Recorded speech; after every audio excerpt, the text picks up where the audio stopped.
Good evening, everyone. You're watching Awaz News. I'm Kubra Ali, and I'll be taking you to top news across Canada. Man charged with murder in Danforth hit-and-run that killed former child actor. Court won't block Metrolinx from chopping down Osgood Hall trees. This is ridiculous, Duckford defends stack party after developers invited. 10-month-old Toronto baby with rare liver disease saved by anonymous donor. Toronto police officer charged with manslaughter in 2021 death of Brampton teen. Police seize 40 guns, quantity of explosives after shooting inside Markham apartment. Police open hate crime investigation after girl attacked on TTC bus in Toronto's East End. Those were the headlines, and now let's look into the details. An interim injunction preventing Metrolinx from chopping down a group of mature trees from the grounds of Osgood Hall will expire at midnight and will not be extended, a judge has ruled.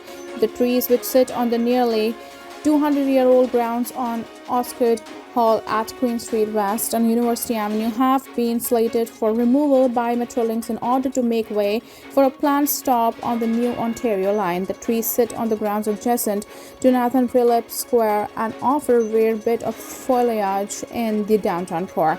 The Law Society of Ontario has been fighting the removal and won an interim injunction on Sunday from the Ontario Superior Court of Justice that prevented Metrolinx from chopping down the trees after the work started on Saturday. However, injunction was set to expire at midnight unless the order were extended. Lawyers for the Law Society were seeking an extension of the injunction in order to give Toronto City Council time to consider an Ontario Heritage Act application.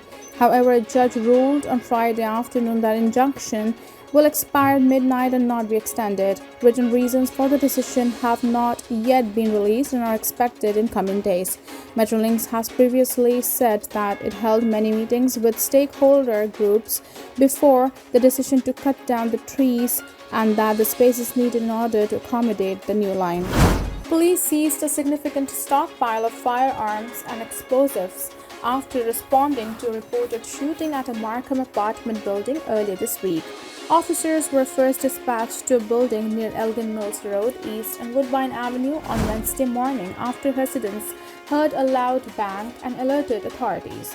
Police say the responding officers soon determined that a gun had been fired in a unit on the building's upper level. The bullet from the gun went through the floor into a unit below before piercing through a bed and ending up in another unit one floor down from that, police say. No injuries were reported as a result of the shooting. However, police say that one of the apartments was occupied at the time.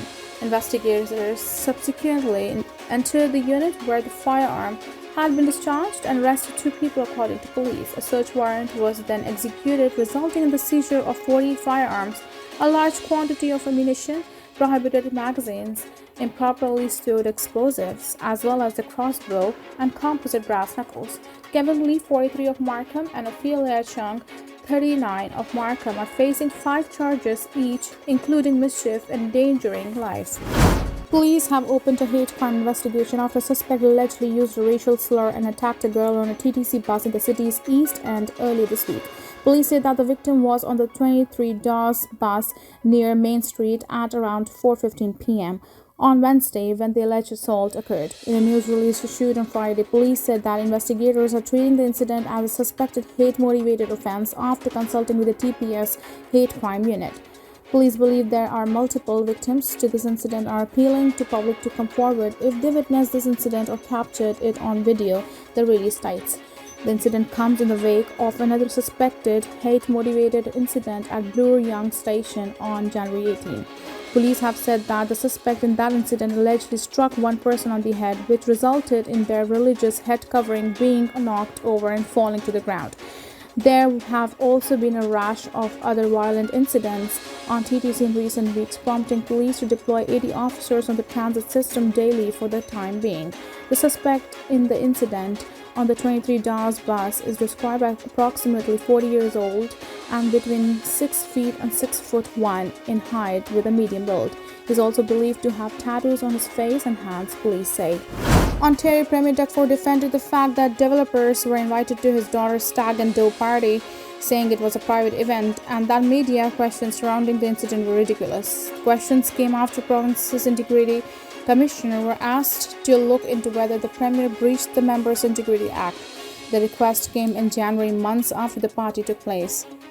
The Commissioner's office found no wrongdoing. Speaking to reporters at an event on Friday, Ford addressed media reports that suggest guests attending the Stag and Doe party were asked to provide gifts, sum up to the amount of $1,000. He has stressed the attendees were family friends and that it was a private affair. A Stag and Doe is a pre-wedding event meant to help the soon-to-be newlyweds raise money. When asked further about the claims, the Premier appeared agitated, eventually saying he would provide a list of guests for wedding of his two other daughters this summer. He would not, however, confirm which developers attended the Stag and Doe party.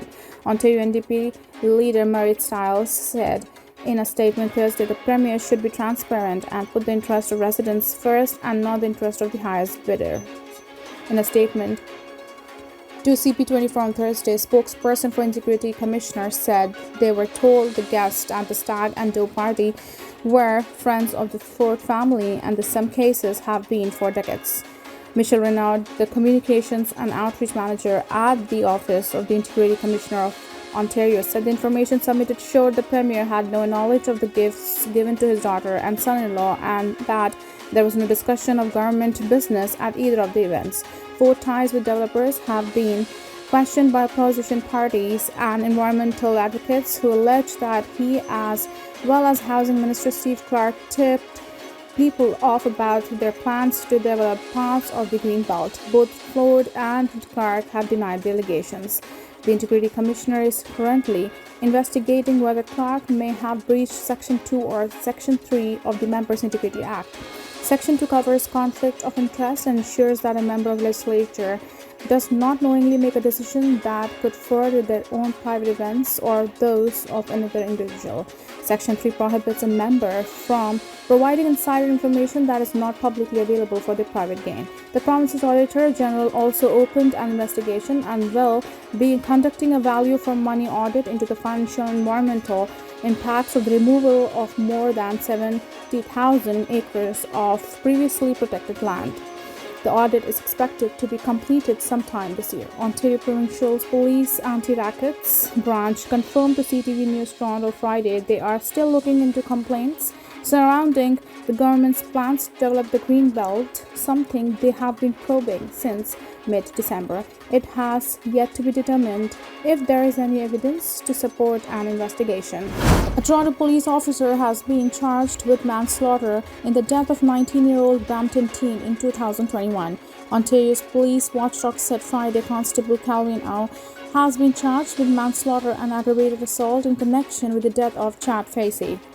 The incident, which occurred on April 26th, happened after the alleged sale of a counterfeit watch. Two off-duty Toronto police officers allegedly chased and tackled Facey during the altercation. He later died in hospital. The Special Investigations Unit launched an investigation after becoming aware of an interaction with the two off-duty cops, which was not initially reported to police. Faith Fagan, Facey's mother, released a statement Friday following news of the charges and said it has been clear that there was some kind of misconduct in the death of her son. We are happy to finally see that the officer is being held accountable for his actions, she said through her legal counsel. Facey was remembered as a kind and loving young man in the days that followed his death. He was taking psychology courses and releasing music under the stage name DPA Face before he died. In their own statement, the Toronto Police Service said that Au, who's been on force for 8.5 years, will be immediately suspended by the Police Services Act. Documents in those disciplinary hearings obtained by CTV News Toronto in April of 2022 allege Au and Benning traveled to the area of Highway 50 and Belchase Trail to meet with Facey about a KTG, and he had posted about an Apple Watch. After this transaction, the documents allege Au discovered the watch was fake and pursuit began. Investigators said the officers chased the teen in their vehicle before they caught up with him and demanded their money back. The two officers then allegedly chased Facey before Au tackled him and pinned him to the ground. Au and Benning left the scene and neither reported the incident to Peel Police at the time, and documents show. It's alleged that Benning later reported the incident to 911 but did not identify himself as a police officer and said that the matter had been resolved. Beale police investigators said they had only discovered Facey had an interaction with the off-duty Toronto police officers prior to his death after reviewing his phone records. Moreover, the documents show the officers did not inform TPS about the active criminal investigation after they were made aware of the development. The cause of Facey's death has never been released. Friends of the teen said they picked him up following the incident and that he appeared unwell.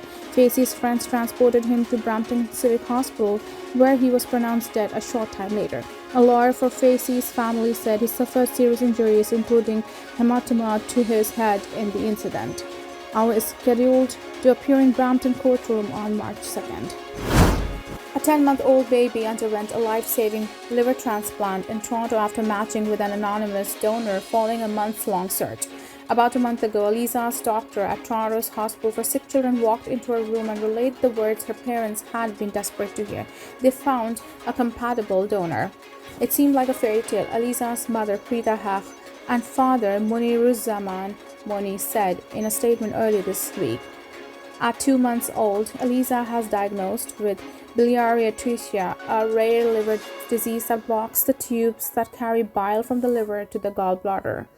Her parents started the search for a transplant donor around last summer after learning they were not compatible. For most of the time since then, Eliza has been living at Sick Kids. The night Eliza's doctor delivered the news, she underwent surgery, according to her social media donor campaign manager, Sana Lalani. About 24 hours later, she was transferred from intensive care to transplant unit. Lalani said typically a liver transplant recovery takes 6 months. About a year ago, she went through the procedure herself.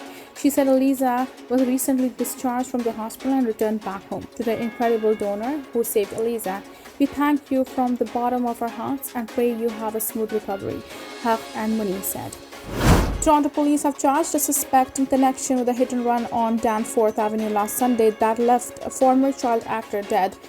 Police announced on Friday the arrest of 24-year-old Ryan Andrews and the death of 25-year-old Gabriel Del Castillo Mulally. He was struck and killed by a vehicle in the area of Danforth and Woodbine Avenue shortly before 4 a.m. on February 5th. Andrews has been charged with first-degree murder. More to come. Thank you for tuning in. I'm Kubra Ali. I'll be back tomorrow, same time, same channel. Have a good night.